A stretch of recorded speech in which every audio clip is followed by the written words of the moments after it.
मित्रांनो, round number जेव्हाही येतात तेव्हा आपण त्याला कशा प्रकारे अप्रोच करू शकतो हे आजच्या व्हिडिओमध्ये आपण पाहणार आहे. चला तर मग व्हिडिओला लगेच सुरुवात करूयात. मी आपला कपिल आपल्या मराठी मनी दुनियेवर सर्वांचं पुन्हा एकदा स्वागत करतोय.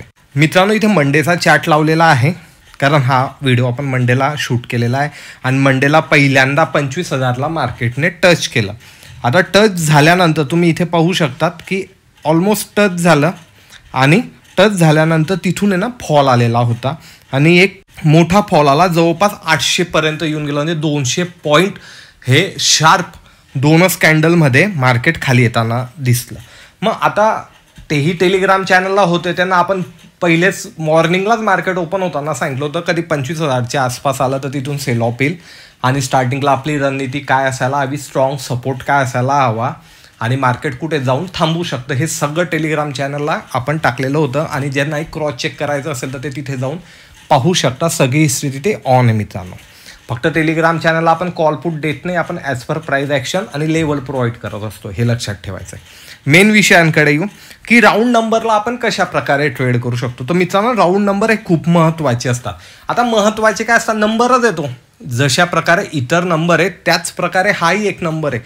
पण राऊंड नंबर म्हणजे कोणते हे सगळ्यात पहिले लक्षात घ्या. 100, 200, 300 हे राऊंड नंबर झाले. तर ह्या नंबर विषयी तर आपण नंतर बोलूयात. सर्वात मेन कोणते, 500च्या पटीतले म्हणजे कोणता, 500 आणि 1000 हे नंबर आपल्याला सर्वात महत्त्वाचे. म्हणजे 500, 1000, 1,500, 2,000, 2,500 याप्रमाणे. म्हणजे आता इथे आपण कोणता नंबर पाहू शकतो, 25,000 हा एक राऊंड नंबर आहे. राऊंड नंबर हा सायकोलॉजिकल नंबर असतो मित्रांनो. इथे खूप मोठी सायकोलॉजी इन्क्लूड असते. त्यामुळे इथे आपल्याला एक वेगळ्या पद्धतीची आपली रणनीती असायला हवी. जेव्हाही राऊंड नंबरला पहिल्यांदा लक्षात ठेवायचे, पहिल्यांदा अप्रोच करते मार्केट तर तिथून एक सेल ऑफ येण्याची शक्यता असते. का, कारण भरपूर जणांनी एक टार्गेट ठेवलेलं असतं की इथे मी माझं प्रॉफिट बुकिंग करेल.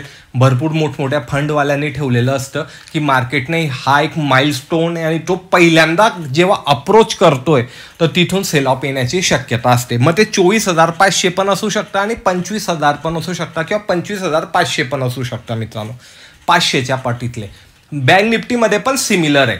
पण आता इथे आपली स्ट्रॅटर्जी कशी हवी, जेव्हाही राऊंड नंबर येतो आणि राऊंड नंबरच्या वरती अजून एक बफर म्हणजे 100 पॉईंटचा बफर, 25 ते 25,000 100 याचं एक बफर हवं की इथून केव्हाही सेल ऑफ येण्याची शक्यता आहे. आणि तो सेल ऑफ कमीत कमी 250-300 पॉईंटपर्यंत आपल्याला दिसू शकतो. हे नेहमी आपल्या डोक्यात हवं. मग अशा टायमाला आपल्याला ॲग्रेसिव्ह बाईंग करायची नसते. जेव्हा वन डेच्या कॅन्डल याच्या वरती क्लोज होत असतात मित्रांनो, सस्टेन करताना, तेव्हा हाय ब्रेक होऊन वर जातो किंवा त्याला रिटेस्ट करून मार्केट वर जातं, त्यानंतरच आपल्याला त्यामध्ये नवीन बाईंग पोझिशन बनवायची असते. आता तुमचं म्हणणं असेल हे एकदाच झालं का, नाही. तर मी इथे लेवल काढून ठेवलं. आता जशी ही 24,000ची एक लेवल आहे, आता 24,000ला जेव्हाही पहिल्यांदा मार्केटने अप्रोच केलं आहे ना मित्रांनो, तर तिथूनही तुम्ही सेल ऑफ पाहू शकतात. आता ह्या ठिकाणी पहिल्यांदा मार्केटने 24,000ला टच केलं तर इथूनही तुम्हाला एक 100 पॉईंटचा फॉल पाहायला मिळाला आहे. आता त्याचप्रमाणे मित्रांनो आपण 23,000ची लेवल पाहूयात. 23,000च्या लेवललाही जेव्हा मार्केटने फर्स्ट टाइम अप्रोच केलं ना तेव्हाही आपल्याला इथे सेल ऑफ पाहायला मिळाला. एकदा, दोनदा, तीनदा मार्केटने त्या लेवलला क्लेम केलं, एकदा, दोनदा, तीनदा वरती गेलं. मी जसं तुम्हाला 100 पॉईंटचा बफर सांगितलं तिथूनच मार्केट परत रिव्हर्सल आलं, खालच्या साईडला आलं, पूर्णपणे ते डाऊन ट्रेंडमध्ये आपल्याला जाताना दिसलंय. राऊंड नंबर सर्वात मेन असतात सायकोलॉजिकल.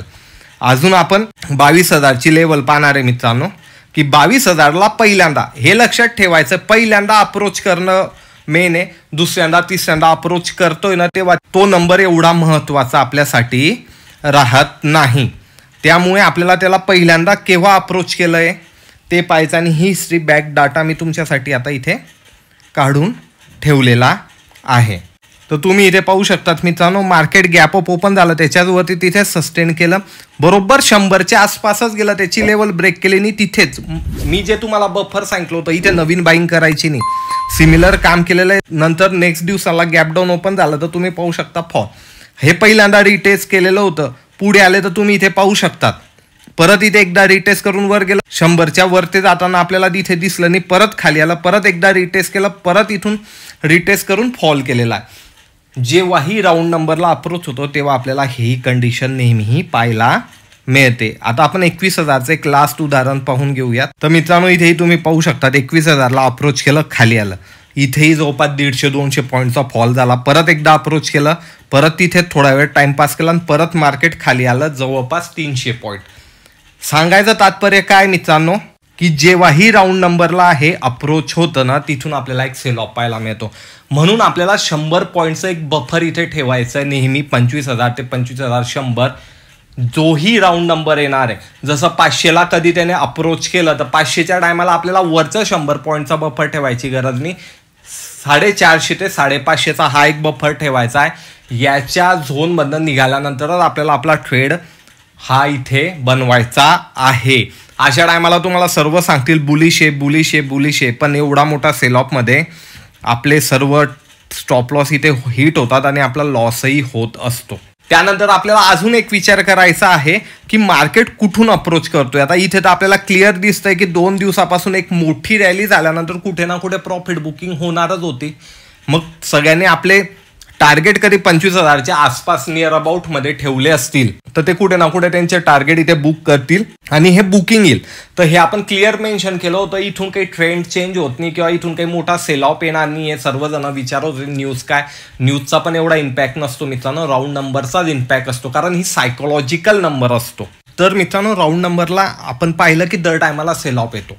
मग हे सर्वांना माहिती दर टायमाला सेल ऑफ येतो. मग काही टायमाला ऑपरेटर काय करतात, थोडासा ब्रेक करून तुम्हाला दाखवतो आणि 101 पॉईंटच्या आसपास म्हणजे 25,050, 25,070, 25,090 पर्यंत जाताना दिसेल आणि तिथून फॉल करून देतील. हे का होतं, ऑपरेटरला माहिती जे बिगनर ट्रेडर आहे त्यांचं माइंडसेट काय, म्हणून ते टेस्ट करता. म्हणून इथे आपल्याला अलर्ट व्हायचे. अलर्ट म्हणजे तुम्ही कधी ह्या ट्रेडमध्ये आहे तर तुम्ही स्टॉप लॉस फेल करायचे किंवा आपलं टार्गेट बुक करून वेट करायचंय कधी तो वर निघतोय का तो खाली निघतोय. अशा प्रकारे ट्रेड मॅनेज करायचं असतो मित्रांनो मार्केटमध्ये असताना. आता इथे मार्केट येतं, आपण आता याला कशा प्रकारे अप्रोच करू शकतो. आता मार्केटच्या एंडिंग टाइमला खाली आलेलं आहे, मग येणे कधी परत याला रिटेस्ट करून फॉल होताना दिसतो. तो आपला पहिला सपोर्ट हा इथे पाहायला मिळणार आहे मित्रांनो आपल्याला.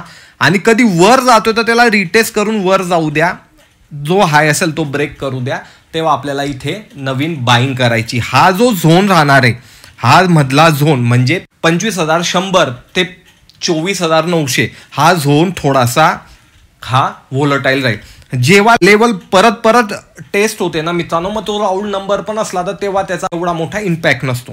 दुसरी एक गोष्ट, राऊंड नंबरवर सर्वात मोठा गेम काय असतो मित्रांनो, बिकॉज ऑफ तिथे सर्वात मोठ्या पोझिशन बनलेल्या असतात. ऑप्शनच्या पोझिशन इथे बनलेल्या असतात राऊंड नंबरवर. मग त्यामुळे इथे वरतून कधी अप्रोच केला असता तर इथे सपोर्टही त्याच प्रमाणात स्ट्रॉंग पाहायला मिळाला असता. पण इथून आता खालून पहिल्यांदा अप्रोच करतोय म्हणून आपल्याला इथून एक सेल ऑफ येताना दिसला. इथे मित्रांनो निफ्टीचे ऑप्शन चेन लावले. तुम्ही कधी पाहिलं 25,000ला तर 3,13,000 पोझिशन ह्या इथे बनलेल्या आहे. म्हणजे एवढे लोकांचे ऑलरेडी पोझिशन आहे. मग त्यामुळे ते 25,000ची लेव्हल इथे ब्रेक होऊ देणार नाही. म्हणून जेव्हाही राऊंड नंबर येतोय तर तेव्हा तुम्ही ना कॉल आणि पुट साईडच्या पोझिशन चेक करायला हव्या की तिथे सपोर्ट बिल्डअप होतोय का तिथे रेजिस्टन्स बिल्डअप होतोय. यानुसार तुम्ही लाईव्ह मार्केटमध्ये त्याला अप्रोच करू शकता आणि त्यानुसार आपल्याला इथे आपली स्ट्रॅटर्जी बनवायची मित्रांनो. आणि आता राऊंड नंबरच्या साठी आपली स्ट्रॅटर्जी कशी असायला हवी ही एक बेसिक कन्सेप्ट मी तुम्हाला सांगितली. पण तुम्हाला अजून याच्यात डिटेल कधी जाणून घ्यायचं तर कमेंट करायची राऊंड नंबर स्ट्रॅटर्जी म्हणून. तर याला आपण या प्रकारे अप्रोच केलं पाहिजे. तुमच्यासाठी मी जवळपास 21,000 पर्यंतच्या राऊंड नंबरला पहिल्यांदा केव्हा अप्रोच केलं हे तुम्हाला दाखवलंय. पण आता कधी तुमचा प्रश्न असेल की 100, 200 आणि 300 असे जे राऊंड नंबर याला आपण कशा प्रकारे अप्रोच करू शकतो हे कधी जाणून घ्यायचं असेल तर तुम्ही कमेंट करायची मित्रांनो राऊंड नंबर म्हणून. तर मी याचा पुढचा भाग बनवेल. ही एक कन्सेप्ट होती, भरपूर जणांचे प्रश्न होते. कन्सेप्ट ही मोलाची आहे आणि हे स्वतः तुम्ही चेक करा. मी तुम्हाला निफ्टीचं चेक करून दाखवलंय, तुम्ही बँक निफ्टीमध्ये चेक करा. जेव्हाही राऊंड नंबरला बँक निफ्टी पहिल्यांदा अप्रोच करते तर तिथून सेल ऑफ आलेला आहे का नाही आलेला आहे तुम्ही नक्की कमेंट करायची मित्रांनो. आणि अशाच प्रकारचं थोडंसं वेगळं पण कामाचं नॉलेज कधी तुम्हाला आवडत असेल तर लाईक शेअर कमेंट हवीच आहे. आणि आपल्या चॅनलला ज्याचं नाव आहे मराठी मनी याला सुद्धा तुम्ही सबस्क्राईब करायचं. मी भेटेल तुम्हाला पुढच्या व्हिडिओमध्ये. धन्यवाद.